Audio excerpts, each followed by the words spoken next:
Hey ho Pop gengs!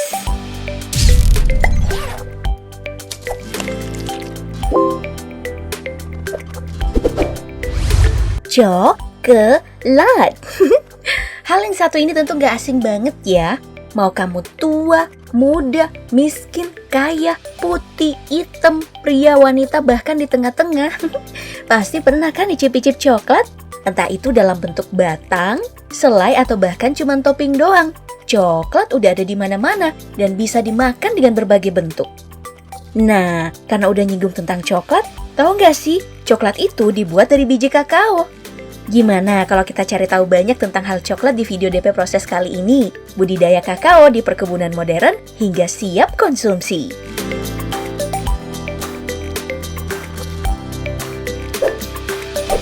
Jika kita membicarakan tentang awal dari budidaya kakao, tentu saja kita harus mulai dari proses pembibitannya dulu.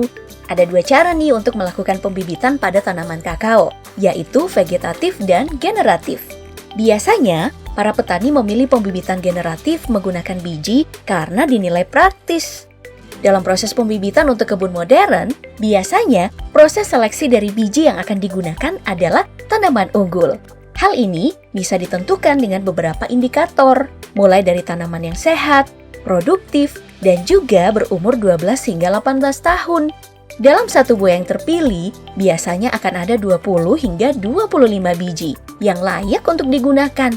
Jika tidak bisa melakukan seleksi, ada juga biji bibit kakao yang dijual sekitar 500 hingga 750 rupiah.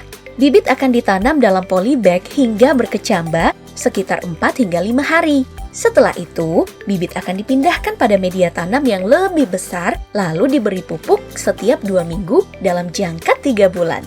Tanaman yang layak untuk dipindahkan di kebun memiliki beberapa indikator utama Pop gengs, seperti punya 18 hingga 24 daun, berdiameter 8 cm, dan tinggi 50 sampai 60 cm.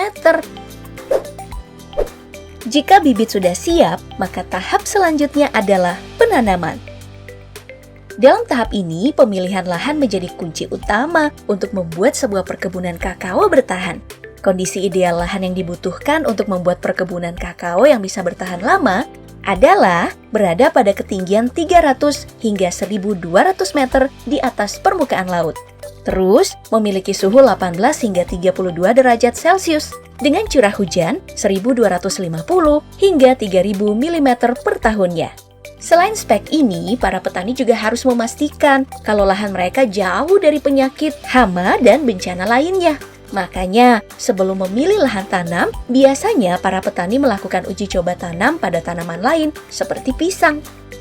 Saat melakukan penanaman, ada beberapa aturan nih yang harus dipenuhi. Pertama, jarak dari satu pohon ke lainnya itu harus 3 meter agar tanaman kakao yang dibudidayakan tidak saling menarik air. Iya, karena kalau rebutan, bisa jadi ada tanaman kakao yang mati atau bahkan keduanya bakal mati.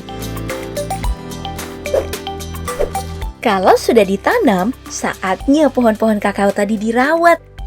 Pada proses perawatan yang akan dilakukan, ada dua hal penting nih yang secara rutin dilakukan, yaitu penyiraman dan pemupukan. Penyiraman biasanya dilakukan sebanyak 1 hingga 2 kali per hari, bergantung curah hujan dan panas matahari. Kalau panas banget ya 2 kali, kalau mendung ya cuma sekali. Biasanya pada perkebunan modern, penyiraman yang dilakukan sudah menggunakan mesin canggih. Sedangkan untuk pemupukan, proses ini dilakukan sebanyak 1 kali dalam 2 minggu. Sebelum dipupuk, para petani juga harus ingat untuk melakukan pembersihan sekitar 1 meter di sekeliling tanaman. Dengan pembersihan ini, dijamin deh pupuknya bakal meresap ke sanubari tanaman kakao. Kayak senyum dia ke aku. Oh iya, ada juga pembersihan tanaman rambat yang dilakukan. Hal ini sih jarang terjadi untuk perkebunan modern. Tapi yang punya tanaman kebun warga sih masih harus menyelesaikan tanaman-tanaman rambat. Ribet ya jadi petani konvensional. Tapi yang namanya kerjaan harus dilakuin dengan senang hati dan gak boleh kendor. Setelah dirawat dengan baik kayak anak sendiri, pohon kakao yang baik bakal mulai berbunga. Dari fase ini dibutuhkan sekitar 4 hingga 6 bulan agar buah kakao yang didapatkan layak untuk dipanen. Tanda dari buah kakao yang siap panen bisa dilihat nih dari ciri buah berwarna orange dan tangkai berwarna coklat kayak Juventus atau kayak pemuda punch. Gak jadi deh. Nah, dalam proses pemanenan ini ada hal yang harus diperhatikan lagi, yaitu pemotongan buah dari batang pohon. Pokoknya, saat potong buah harus ada di ujung batang. Kalau enggak, tanaman bisa rusak atau buahnya bakal cepet busuk. Biasanya proses pemanenan kayak gini terjadi sekitar Januari hingga Maret. Kalau ada yang lahiran di bulan tersebut, boleh deh dikasih nama coklatos aja. Setelah dipanen, saatnya buah kakao dikumpulkan untuk ke tahap selanjutnya, yaitu pengeringan. Dalam tahap ini, pemisahan buah dan juga kulitnya masih dilakukan secara manual menggunakan parang.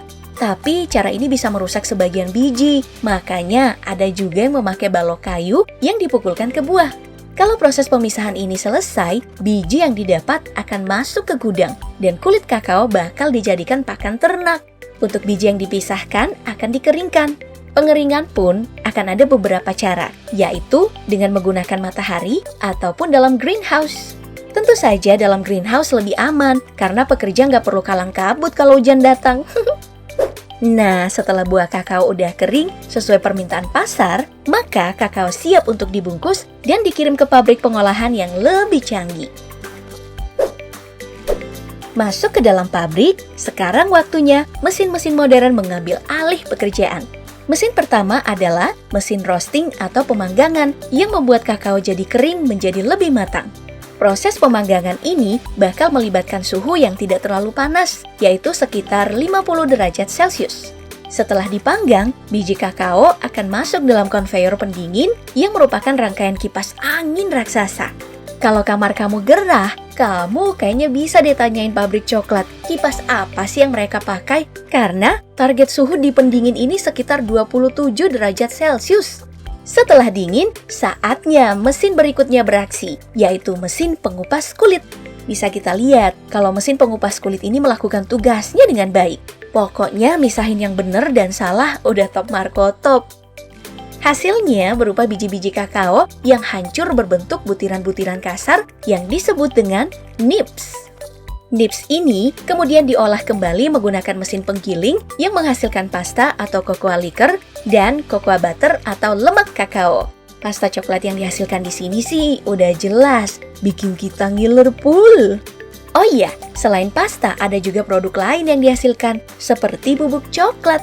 Untuk menghasilkan batang coklat yang biasa kita makan, pasta coklat ini kemudian dituang ke dalam cetakan untuk menghasilkan coklat batangan favorit kamu.